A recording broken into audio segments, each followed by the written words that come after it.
Бала кубанчы, баба кубанчыдыр. Тамам балалар бізім келечегіміз. Халқара балаларының күні ел ноябрь 20-де қайдетілі. Бүгін есе біз заманауи балалар ve оларның фикірлері хақында лаф етечекміз.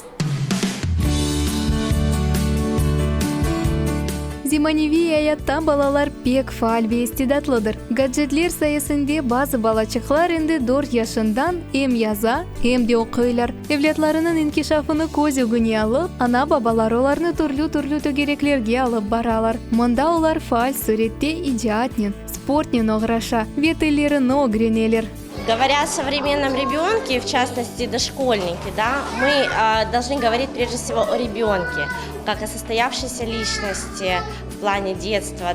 Это ребенок со своими эмоциями, переживаниями, со своими желаниями, в некоторой степени что-то требующее и кричащее. 1989 senesi tamam ноябрь 20-де бала ақлары ақында конвенция қабыл етілген еді. Кичиклер өзлеріні қорчалап оламайлар. Шының үшін олар махсус қорума ве ярдымға мұқтажлар. Бүтін дүнияда балаларға бағышланған тедбірлер сық кечірілмекте. Ноябрь 20 күні бойлы тедбірлерінің сайысы да çok арта.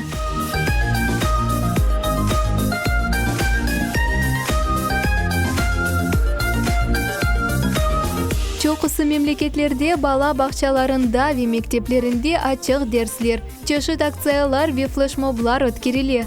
Hayriye fondları bala evlerine de şu günde yardım eteler.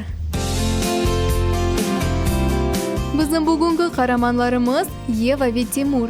Onlar 5 yaşında. İkisi de İngiliz dilini bir yıl devamında öğreneler. İngiliz dilinde laf etmege de pek beğeniler.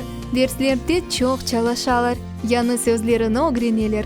Endi ular adi cümleler tızıp, subjekt bile geçirip olalar. Mesela, selam aleyküm, nasılsın?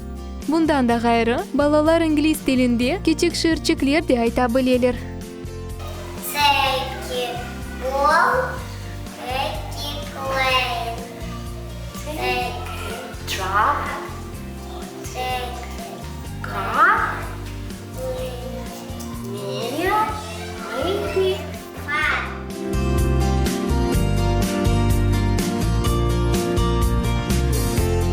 Халқара бала күні балычақларының ақларыны құрчаламақ үшін яқшы бір себептір. Келіңіз бүгін өз қардашларымыз әлі күн кечерейік ве оларны шу байраммен хайырлайық.